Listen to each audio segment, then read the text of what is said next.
So, life of the Holy Prophet, peace upon him, is divided into two parts: his life in Makkah and his life in Medina. Life before his migration is known as Makki life, and life after migration is known as the life Madani life. So, here we can have a question from his Madani life, like a question related to the first year of Hijrah.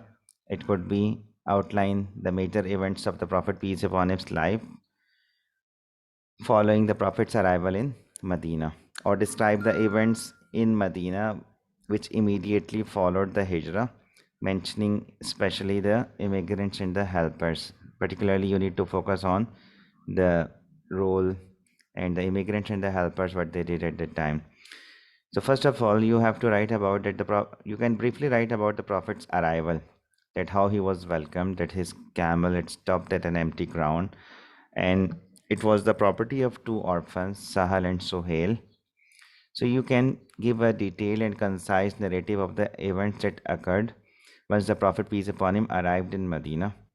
Okay, you do not have to write the events of his journey to Medina. Events of his migration is not required, and you should not mention it.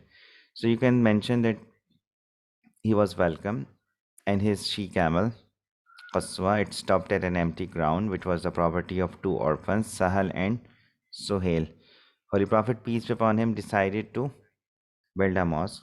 They wanted to give it free of cost to the Prophet, peace be upon him, but Holy Prophet, peace be upon him, did not accept it. Okay, Abu Bakr Radhiyallahu anhu made the payment, and Prophet, peace upon him, along with his companions, they participated in the construction of this mosque. They okay, Prophet, along with the companions, they constructed it, and you can further give the details that it was a simple mosque, and its um, walls were made up of unbaked bricks, and the pillars were made up of the tree trunks, and the roof was made up of the branches and the leaves of the palm trees. Okay, it was square in shape and having three entrances, and one side which was facing Qibla. Okay, so this was a very simple mosque in which the Prophet himself participated. Two rooms were also made for the residence of the Prophet Muhammad, peace upon him, and his wives. Okay, at one place there was a platform was also built, and it was known as Suffa.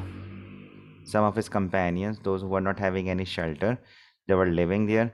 They were staying with the Prophet Muhammad, peace be upon him, and they were learning from him.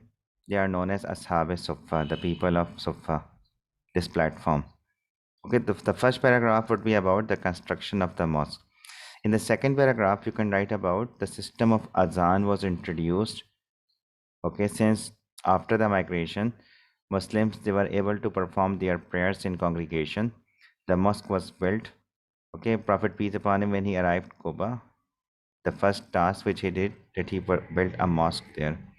Upon his arrival in Medina, okay, he was welcomed by the children, and here he constructed a mosque.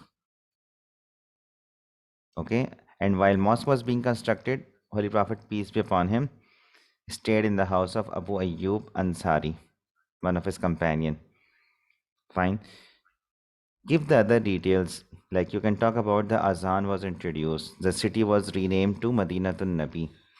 Prophet, peace upon him, wanted to gather his companions for 5 daily prayers, since prayers were made obligatory during the last years of his life in Makkah at the time of the event of Miraj.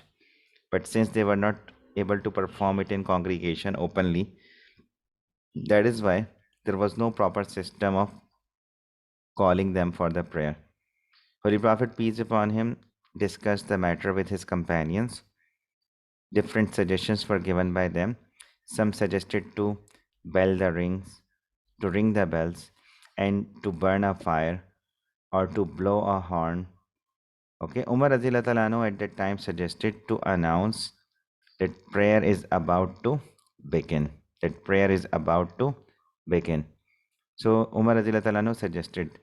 Prophet, peace upon him, appreciated, and he loved the suggestion of Umar Radhiyallahu anhu. In the meantime, one of the companion, Abdullah bin Zaid Ansari radiallahu anhu, he had in his dream someone telling him the words of Azan. Umar too had the similar dream. Okay, Abdullah bin Zaid Ansari narrated his dream and he shared his dream with the Prophet Muhammad, peace be upon him.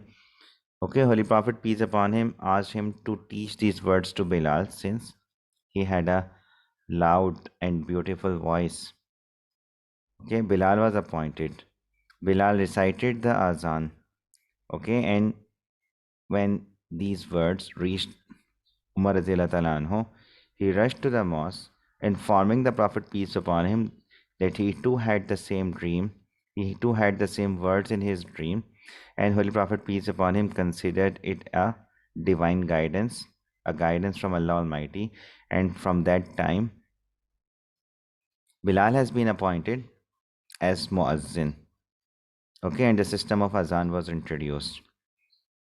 Fine. This was the second major incident, major event which happened that you can write in the second paragraph of your answer. The third most important event was the brotherhood between Muhajirin and Ansar. Okay, Mawakhat. Talk about Mawakhat, the brotherhood that has been created between Muhajirin and Ansar by the Holy Prophet Muhammad, peace be upon him. You can mention that at the time after the Prophet, peace upon him's arrival there in Medina, and since Ansars they invited the Holy Prophet and his companions to the city. They were Muhajirin. They were they were penniless. They were in need of help and support. They were shelterless. So this was such a great problem for the refugees.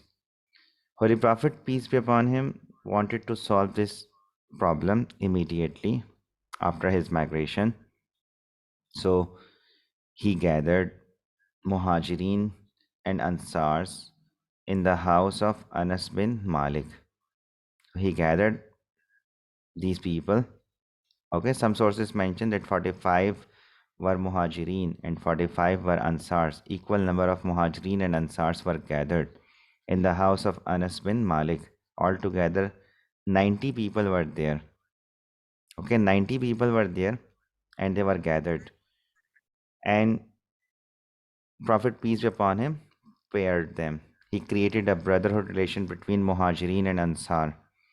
Okay, he took hold of the hand of an immigrant and he handed over it to the another Ansari brother. This is how this brotherhood has been created.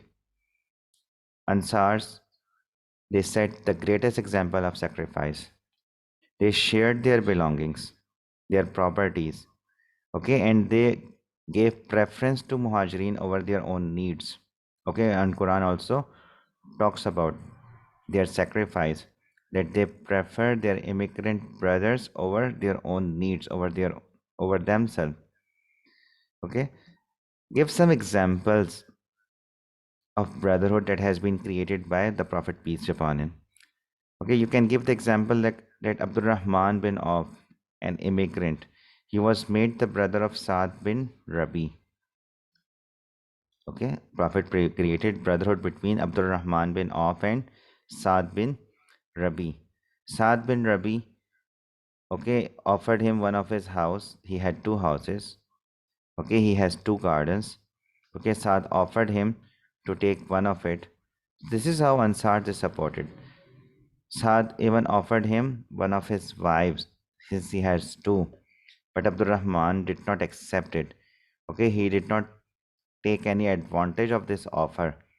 And Abdul Rahman bin Auf said that may Allah bless you in your property and in your family. May Allah bless you in your family and in your property. Show me the way to the market. Okay, and he started his own business. Okay, for food items, cheese, butter, and milk. He started his business, and very soon he was a very famous businessman of Medina. Later on, he married a woman from Ansars. Fine. So he started his own business and he became financially independent. Give some examples, like as we discussed, the example of Abdul Rahman bin Auf and Saad bin Rabi. Prophet, peace be upon him, declared Ali radiallahu anhu as his brother. Okay, when the Prophet has declared brotherhood between Muhajirin and Ansar, at that time he has not made Ali as to brother to any other Ansari and from Ansars. Okay, Ali Radiallahu Ta'ala anhu asked, and Prophet peace upon him mentioned that you are my brother here in this world and also in the hereafter. Okay, whenever you write about the relationship between Muhajirin and Ansar, the Muakhat relation between Muhajirin and Ansar, you have to give the detail that who were Muhajirin. Okay, they were the people of Makkah from Quraysh. Since they were persecuted, they first took shelter in Abyssinia, and later on, when Holy Prophet peace upon him has received a warm welcome from Ansars from Medina, and they were from Aus and Khazraj, those who were the inhabitants of Medina. They invited the Prophet peace upon him to their city in the pledges of Aqaba. Okay, and they promised that they will protect the Prophet peace upon him from every harm, and they will spend on him in plenty and in shortage, in scarcity. To which the Prophet peace upon him allowed his companions to migrate. They give the details of this migration and the way the Prophet peace upon him created the brotherhood between them. Quran talks about their love, their affection, this brotherhood and this fraternity. Okay, it says that those who believed and suffered exile, those who believed and suffered exile and fought for the faith with their property and with their person in the cause of Allah.